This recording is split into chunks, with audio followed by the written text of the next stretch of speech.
শীতের শুরু থেকেই কিন্তু এই বাগানবিলাস গাছগুলো অনেক ফুল দিয়েছে আর এখন আস্তে আস্তে ফুলগুলো ঝরে যাচ্ছে।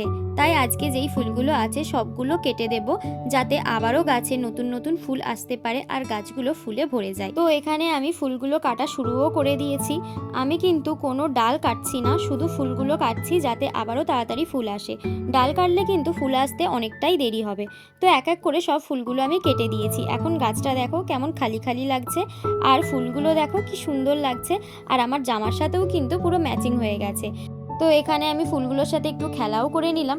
এবার আমাদের গাছে কিন্তু খাবার দিতে হবে, তার জন্য এখানে আমি নিয়েছি জৈব মিক্সার আর নিয়েছি কিছু দানা NPK 10-26-26। তো খাবারগুলো এক এক করে আমি গাছে দিয়ে দিলাম। তারপরে জলের সাথে কিছুটা সিউইড আর এপসম সল্ট মিশিয়ে গাছের গোড়ায় দিয়ে দিচ্ছি।